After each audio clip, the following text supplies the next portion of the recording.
this stuff feels fresh to us, and it's exciting, and we did what we wanted to do with musically, and the old songs are the old songs. You know, they're cool, but they're old.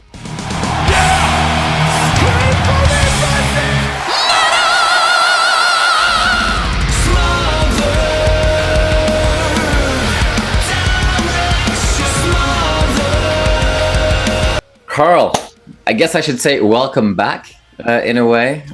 It's you know, I mean, sort of back, of never really been gone, but kind of did. But you know, it's been over 10 years since the last full-length album came out. So what's the feeling going into that from a human perspective? Like, the world has changed, and within it, the industry has changed dramatically. So is that a little scary? Like, do you have the team around you, like, that can help you with navigating what this scene looks like today versus 10 years ago?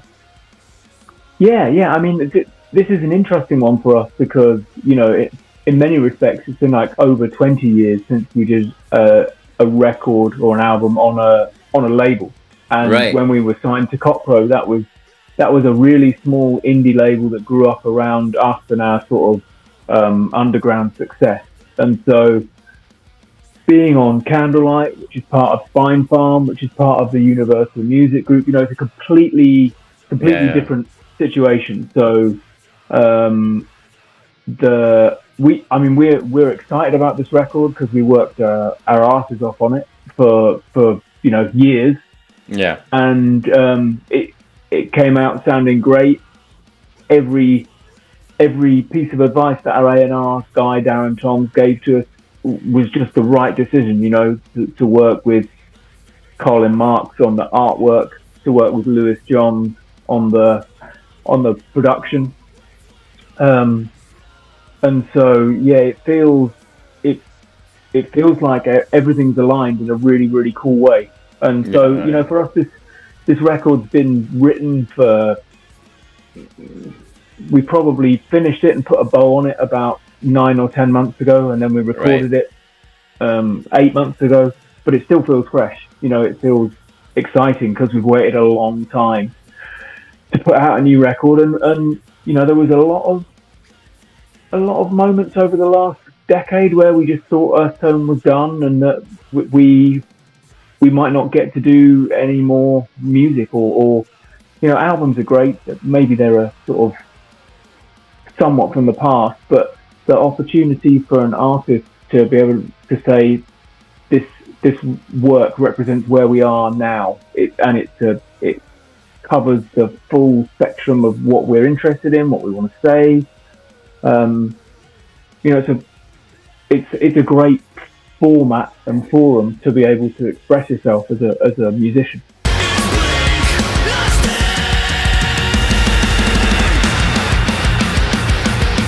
We spoke variously about, should we drop a couple of songs, you know, should we just put out songs regularly, which is a really, it's a cool model for you to be able to work consistently and share stuff with fans and build new fans. But there's something that feels classic to me about doing an album. You know, it feels like a line in the sand and a flag in the ground. Yeah. And an album can be very diverse, and your album is a good example of that. We'll get to that in just a second. The album kicks off ferociously with Polyphony of Animals, and it like hits you in the face. I had a chance, obviously, to listen to the full album already, and you know, was that given the variety that then, you know, seeps into the album as it goes along? Like, there is a ferociousness that is there the entire time, but you take us on different, you know, paths, if you will. But the first song really, and the second song as well, they just like, you know, non-stop energy. Was that a very conscious decision of like, okay, we know that our fans have been waiting a long time, and we've like come back, we've left, we've come back, we've left? What was it? You guys wanted to make sure that the first thing people heard when they press play is intensity? Yeah, 100%, dude. You know, that was quite present in Earthtone's music, particularly in the early days. You know, there was, when we were finding our sound and finding our feet creatively, there was quite a lot of experimentation. We came up in the late 90s, sort of metal scene, and we were pulling in some post-hardcore and some noise rock, and all of that good stuff. So that was there. But then over time, as we became more interested in being accomplished songwriters, some of that stuff just fell by the side. Right. And when we were sort of regrouping and talking about ideas, as in songs, Owen, who's like the principal sort of songwriter, every song pretty much starts with him. He was just like, I just really want to do something that's metal. Now more than ever, I love metal. It's my home. It's in my heart, and that's what I want to do. And so it felt like super important to us to be like, this is who we are. This is what we want to do. And from the off, just the statement of intent. Yeah, exactly. Now, you do keep those diverse elements in there, in the following songs for sure. I mean, you guys fuse a million little subgenres quite easily. There's some metalcore there's hardcore there's post, there's some prog elements as well. But what's really cool and what I appreciate about this album is the production turned out really well, because you were able to create this interesting balance where it is an undeniably a modern and layered record, but at the same time there's like a rawness and an edginess to the whole album, right? And that's not always easy to pull off that balance. So I can only imagine that you guys are pretty happy with how it turned out, capturing the energy of the early days, if you will, and the songwriting of the newer days in a way. Yeah, I think so. And Lewis Johns, who produced it, is, he's a great musician. He's a creative thinker. So he's way more than an engineer. And so there are ideas in there that came from him about sort of little production pads, little post-production things, some arrangement ideas, some parts. And so his contribution was really significant, and I think elevated the quality of the material. And as you said, we were fans, or are fans, of some of the bands that he's worked with, so Employed to Serve and Svalbard, and it just felt like that sound he gets, which is really he's figuring out what the essence of a band is, and then sort of figuratively amplifying it and making them more themselves and bringing stuff out of them, rather than sort of imposing a stock sound onto all of the bands. And so he understood who we were and what we wanted to do and what we wanted to kind of achieve, and he made that happen. He contributed to that, which is killer.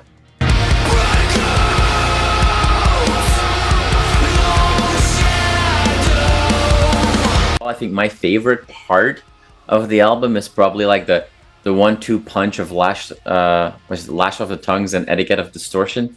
One after the other. It's like a bit of it's like an additional adrenaline shot in an already energized body of work. Those are songs that I could see do really well live. Now, you guys obviously have your history, you've got your back catalog, you've got a legacy that you need to honor. But with an album like this, where so many songs can really stand on themselves and can come across really well live, and I can only imagine can get a crowd going. What can we expect from the shows that there's a few shows have been announced, but the shows that you're going to be playing, what can we expect? Like, is this the start of a new era and you guys are wanting to really highlight this material, or are you a little bit shackled by that legacy that you have? I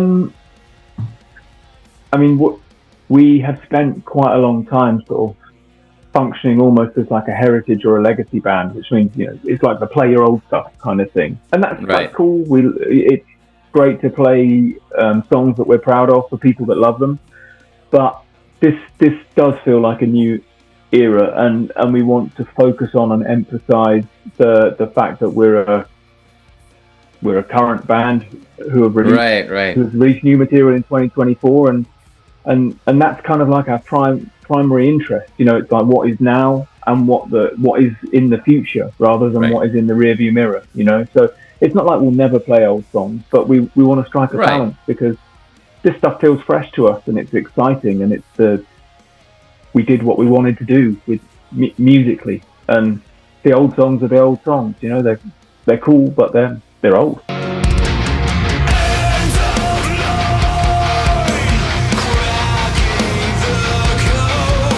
If I understand correctly, a lot of songs were written for this album that didn't necessarily make it on. Are you guys a group of people that go like, well, we've made our selection, the rest didn't cut it, so we throw that out and we start fresh next cycle? Or should we expect that some of these songs that didn't make the cut this time for whatever reason might, you know, appear sooner than 11 years from now on a follow-up album? Yeah. I mean, a lot of these.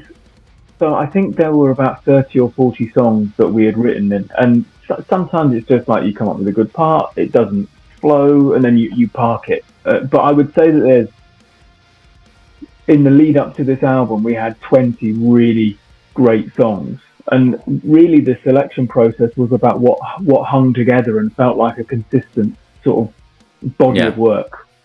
And so some of the songs that aren't on this record it's purely for that reason. And so, yeah, I mean, we want to be creatively busy again. We want to kind of be more similar to how we were between 1998 and 2002, rather than you know, the last few decades where we haven't been particularly active. So, yeah, that's some of those songs that are there that we believe in. We'll review, we'll develop. Or we might just be, you know what, this is killer. It's killer as it is. It's good to go. Yeah. But yeah, I mean, every time we are going to write new material. We'll get together, we'll write, we'll collaborate on new ideas. And so anything after In Resonance Nexus will probably be a mix of some of the songs that emerged from the In Resonance Nexus writing, and you know, like new get-togethers where we get to kick around other ideas. Owen shared a song with us today, actually, that sounds amazing. So it's just an exciting time. It feels like we're building up momentum.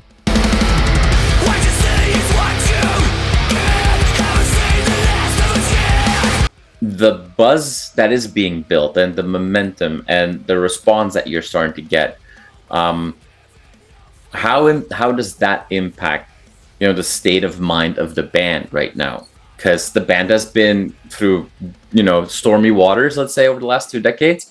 How are you guys doing today? Like, is this fueling a longevity, if you will, that we can hope for? Yeah. I mean, we write music because we want to write music and we believe in it. But sometimes you feel like you're in some sort of vacuum. It's like, are we just what's the point of what we're doing other than creative expression? And so. And, you know, the world moves on. The world of music is quite fast-paced. Historically, it's been quite youth-orientated, although that's changed with kind of like most of the larger bands in the heavy sphere are kind of older bands at this point. So it feels like we're no longer kind of out of step with what's going on in the world. You know, it's more like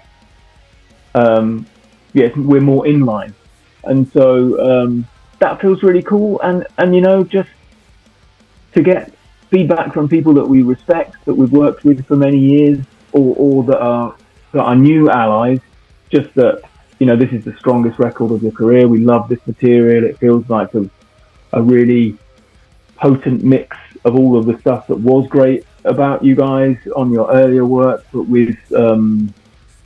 but there are new elements to it. The intensity is higher, but also the quality of songwriting and songcraft is still there. Mm-hmm. And so it feels like we've thrown all of the good stuff into the cauldron.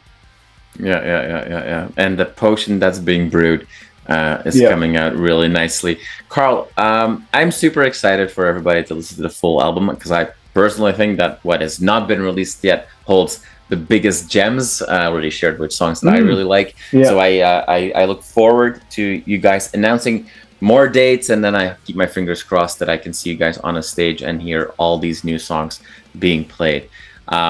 I hope this release cycle goes extremely well for you guys. Thank you so much so for your much. time. I really No appreciate problem. it. And I hope to catch up soon. Yeah, take care. Thank you.